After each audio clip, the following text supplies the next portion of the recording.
All right, we're back.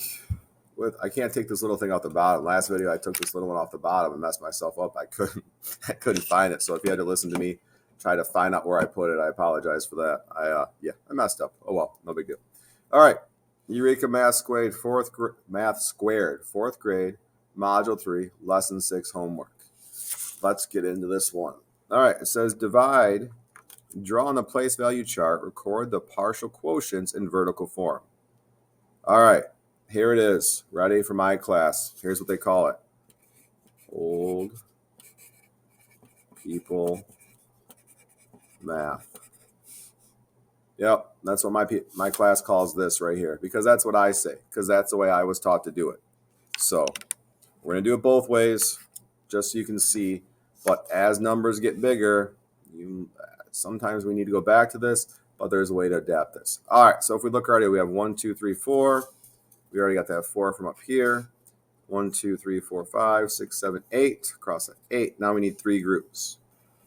1 group, 2 groups, 3 groups. Haha, much straighter. Didn't need a ruler.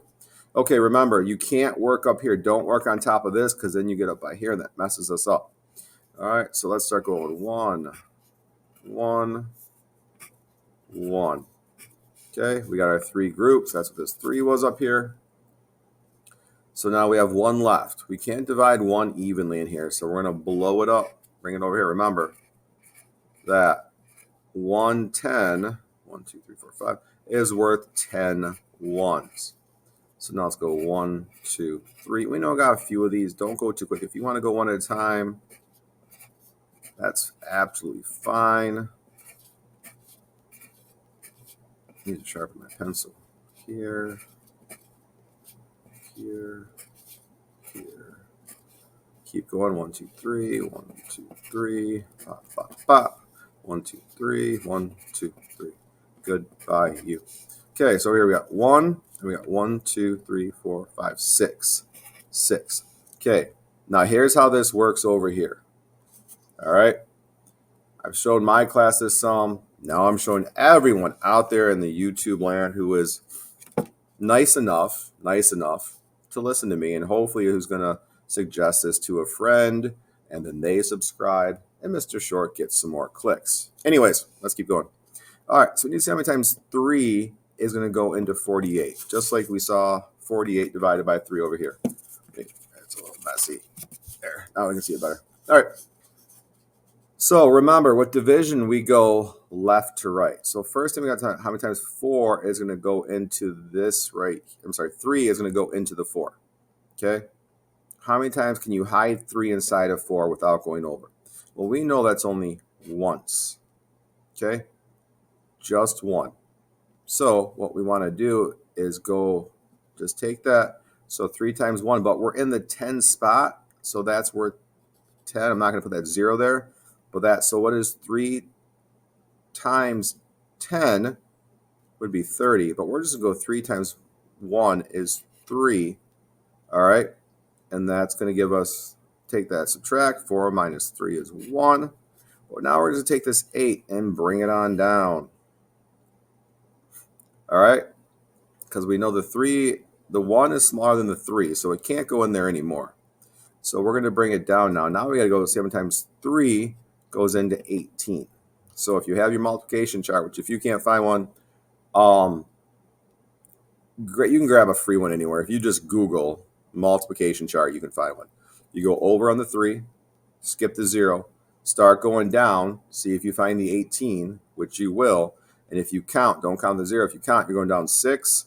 Or as I tell my class, slide down to 18, go straight across and see what row it's in. Go to column 3. Here we go. More math words. Column 3. Go down till you find 18, then go across to the left to see what row you're in. You will be in row 6. So that gives us 18. So 0 and 0. We got nothing left, which means we're done. We got 16 here. We got 16 here.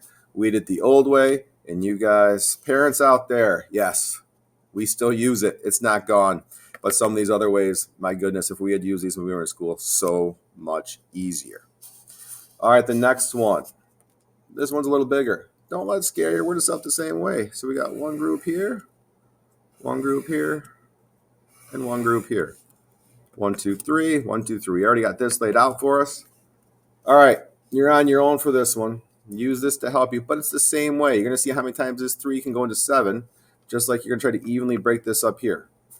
Do this one first. Remember, we know 3 is not going to go into 7 an even amount because 7 is not underneath 3, right? 7 by itself if you're on your multiplication chart. So figure out how many times 3 can hide inside 7. You're going to have to blow something up and bring it over, all right? Just like over here, it's not going to work out nice and neat either. Try this one on your own. Use this to help you how we did it. Same idea, nothing new, nothing tricky. On the back, partition the shapes into eighths. Shade 1/8 of each shape. All right, here's how I want you to think of this. Most of us have had pizza before. You got a rectangle pizza, you got a circle pizza, right? You need 8. 8. I'll help with the top rectangle pizza because not all of us get rectangle pizzas. Certain places make better rectangle pizzas, in my opinion, than their circle pizzas. Why they taste different, I don't know. Jets, I'm talking about you. All right, but I don't know. They just taste different to me. All right, so now that's 2. We need 8s, which means we need 8. All right, we need 8. So let's go ahead. And this is 2, 3, 4, 5, 6, 7, 8. But my drawing is not the best. So we're going to clean that up a little bit.